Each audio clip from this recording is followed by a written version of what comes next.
ஒரு கொடூர வேடன் எப்படி வால்மீகி முனிவராக மாறினார் தெரியுமா? உங்களுக்கு வால்மீகி பிடிக்கும் என்றால் லைக் பண்ணுங்க, சப்ஸ்கிரைப் செய்யுங்கள். ஒரு காலத்தில் வால்மீகி முனிவர் ஒரு பெரிய ஞானியாக இல்லை. ரத்னாகரன் என்ற கொடூர வேடனாக வாழ்ந்தார். காட்டில் செல்லும் பயணிகளை வழிப்பறி செய்து தனது குடும்பத்திற்குத் தேவையானவற்றை பெற்றுத் தருவதுதான் அவரது வாழ்வாதாரமாக இருந்தது.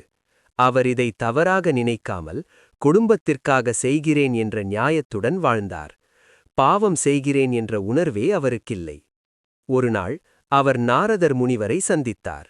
அவரையும் கொள்ளையடிக்க முயன்றபோது நாரதர் அமைதியாக ஒரு கேள்வி கேட்டார்.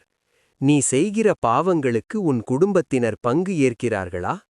இந்த கேள்வி ரத்னாகரனின் மனதை அதிர்ச்சியடைய செய்தது. உடனே அவர் வீட்டிற்குச் சென்று தனது மனைவி மற்றும் குடும்பத்தினரிடம் கேட்டார். அவர்கள், உன்னை பராமரிப்பது எங்கள் கடமைதான், ஆனால் நீ செய்கிற பாவங்களுக்கு நாங்கள் பொறுப்பல்ல என்று பதிலளித்தனர்.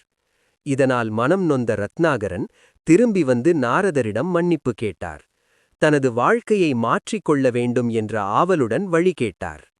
நாரதர் அவருக்கு ராமநாமத்தை ஜபிக்கச் சொன்னார். ஆனால் ரத்னாகரனுக்கு அந்த பெயரை உச்சரிக்க முடியவில்லை. அதனால் நாரதர் மரா என்று சொல்லச் சொன்னார். முதல் முறையில் அது ஒரு சாதாரண வார்த்தை போலத்தான் இருந்தது. அவர் தொடர்ந்து மரா மரா என்று உச்சரித்தபோது அது ராமாயண மாறியது. பல ஆண்டுகள் அவர் ஒரே இடத்தில் அமர்ந்து கடும் தவம் செய்தார். அந்த நேரத்தில் அவரை சுற்றி ஒரு பெரிய புற்று உருவானது. காலப்போக்கில் அவர் தவத்தை முடித்து புற்றிலிருந்து வெளிவந்தார். அந்த புற்று வால்மீகம் என்று அழைக்கப்படுவதால் அவர் வால்மீகி என்று அழைக்கப்பட்டார். பின்னர் அவர் ராமாயணம் என்ற மாபெரும் இதிகாசத்தை எழுதியார். இந்த கதை மனம் மாற்றம், பக்தி மற்றும் முயற்சி இருந்தால் எந்த மனிதனும் உயர்ந்த நிலையை அடைய முடியும் என்பதை உணர்த்துகிறது.